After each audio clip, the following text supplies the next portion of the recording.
Yo, what's going on, guys? Crispy Flakester, welcome to Extra Crispy. So it sounds like Blake Griffin is getting some hurt feelings up in here because the media, on one hand was calling him completely washed up, and on the other hand is mad at him for joining the Brooklyn Nets with LaMarcus Aldridge.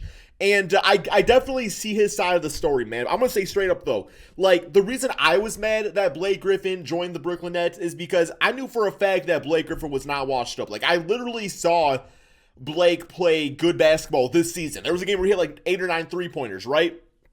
But the thing that Blake Griffin has to realize, man, is that is life being a fan or a player in Detroit, is that you are not going to get credit where credit is due, man. Like, straight up, I feel like he's been coddled a little bit too much from his LA days, and now he's getting a little bit of hate up in here, being a Detroit player being a former Detroit player, being known as like washed up, and now he's at a big market team. It's just a transition that was very weird and awkward, right, man? But yeah, like same thing with LaMarcus Aldridge. Like, I don't think LaMarcus Aldridge was washed up on the Spurs. Like, just last season, the man was averaging like 19 and 7 or something like that. His minutes are down this season. They embrace the youth movement, the rebuild or whatever. So, although I don't really think they're technically in a rebuild because they got some good young talent over there on the Spurs already. But regardless, like, I thought he was good too. So, I don't know, man.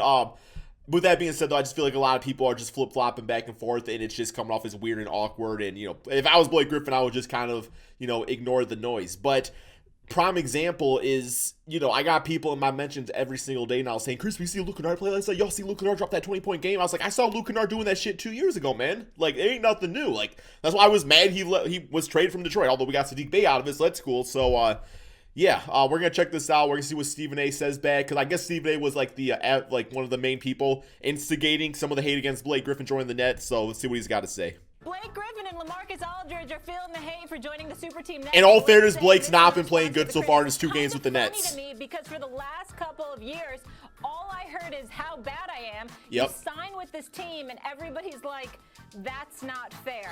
Once again, though, that was being that was being on a bad team like Detroit. People like to roast the Pistons.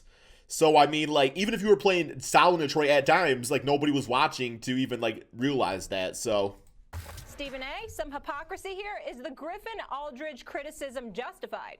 Well, first of all, it's justified. And secondly, and more importantly... Can I ask you something? How could you ask Stephen A. that question? He's the guy doing the criticizing. It's a good point. Who's been louder about it than Stephen A.? That would be true. Sure, his mind's not changed. I didn't know if I should just put him on the spot like that on Front Street right out of the gate. I got no problem with it. I said what I said. I meant what the hell I said. Ain't nobody scared of Blake Griffin. I respect the hell out of him. I really do. Not just as a basketball player, but as a person. But I said what I said. I meant what the hell I meant. All right? The fact of the matter is that he's got this wrong, though, in this sense. It wasn't me that said that. Remember, I was pointing out how Blake Griffin, and you remember when you were talking about Max, how the dissipation and skills, and I was saying he's a place where he doesn't want to be. Notice he's dunking now. It's Detroit. He doesn't want to be there. He's not that interested in being there, etc. Which is completely fine and fair. That's why, like when Blake left, I wasn't too mad about him like leaving Detroit.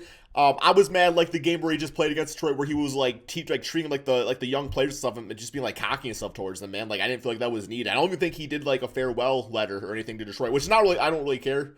But that's just like something that veteran players tend to do. Is like, hey, like thank you for the years here. It's like, Detroit did not, like, sign you and screw you over like the Clippers did. Like, you got traded here, and the fan base embraced you, man, so. Etc. You know what? You depart from L.A. to go to the Motor City. It's a difference. And you look at the Clippers franchise and what he had there compared to what he has in Detroit. It's a difference. I hear a lot of people moving out of Cali these days, just saying. I didn't point to some flagrant dissipation of skills. As a matter of fact, the only argument that we made, and I still stand by that, is who would you rather have, Blake Griffin or Carmelo Anthony, when we were talking about both of them. And I said I'd rather have Carmelo Anthony. And I didn't think that Blake Griffin was Carmelo Anthony. This is years ago. We had that discussion. That's the only thing I've ever said about Blake Griffin, and I don't consider it negative. It was just me praising Carmelo Anthony because, damn it, Carmelo Honestly speaking, like, Melo and Griffin actually have pretty similar careers. And I'm wondering if Griffin is going to have the impact on the Nets that, like, Melo has had later in his career, on the Portland Trail Blazers. Pretty similar careers, man. Anthony deserved it. He deserves it now. Superstars that proud of my brother didn't win much. But in between, he didn't deserve it so much. Well, you could say he didn't deserve it, but he does deserve it now. He deserved it then.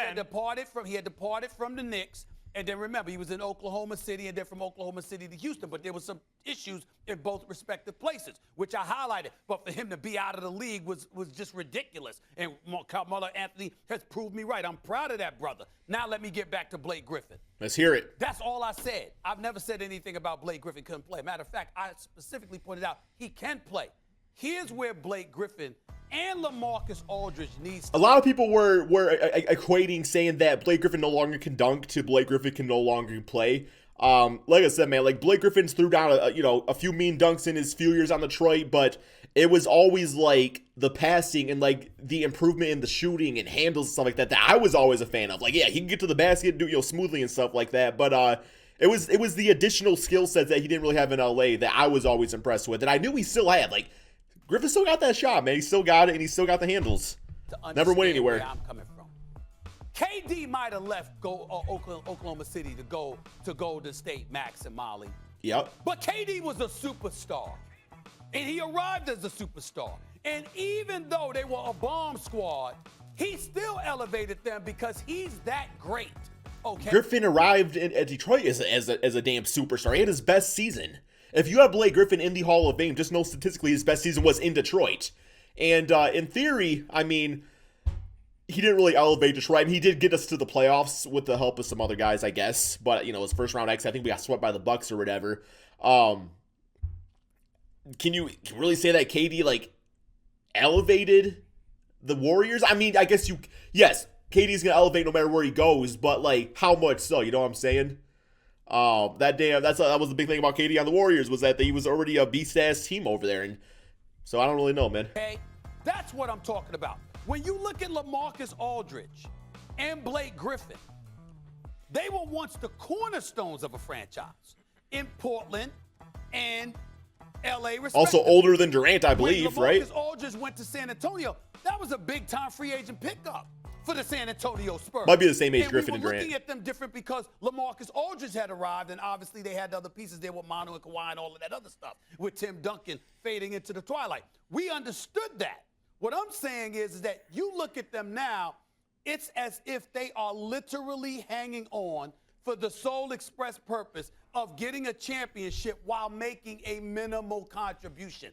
That is not the same as you being some big-time talent and then going to a team as a big-time talent where you're playing. See, I disagree.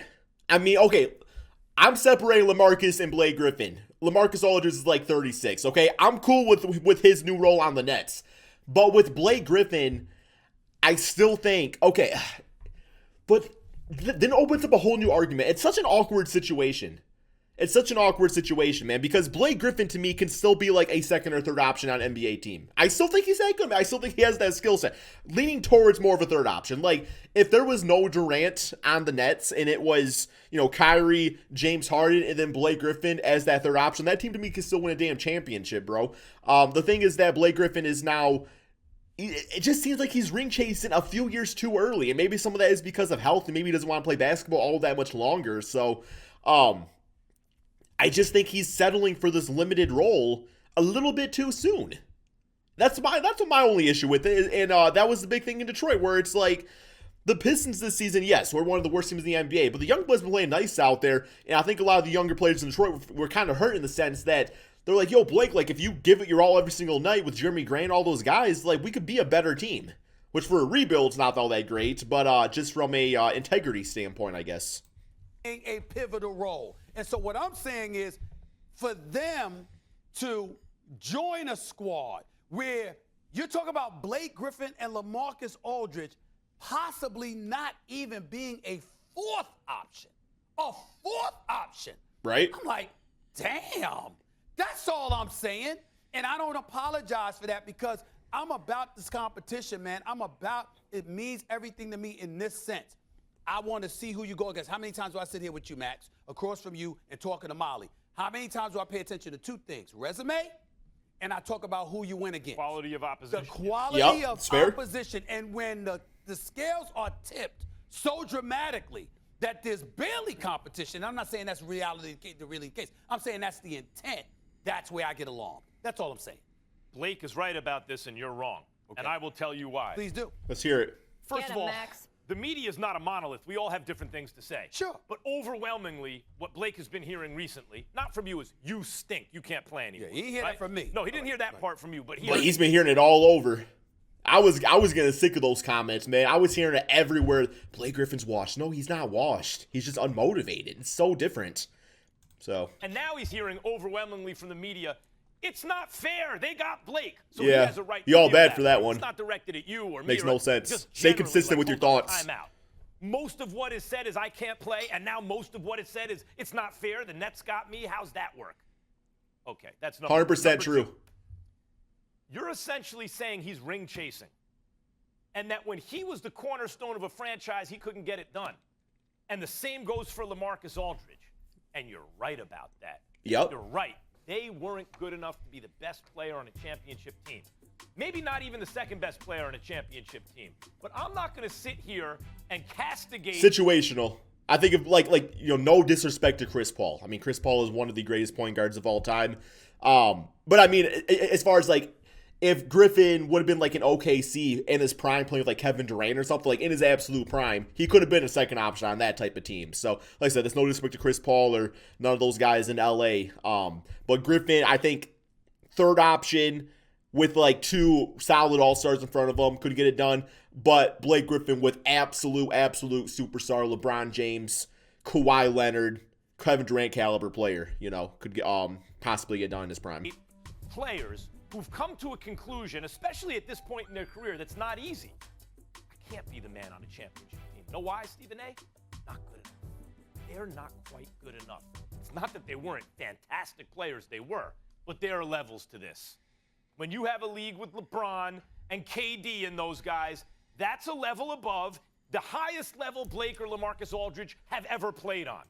Yeah, but either one of you guys could have joined the Miami Heat, and people would have respected that. And maybe it comes down to a point where NBA players could care less about media respect. I don't think they care all that much. But I would have much rather see either one of these guys, mainly Blake, go to a team like the Miami Heat, because Miami Heat were in the finals last year, and in my opinion, it's getting Oladipo combined with what Blake Griffin could be.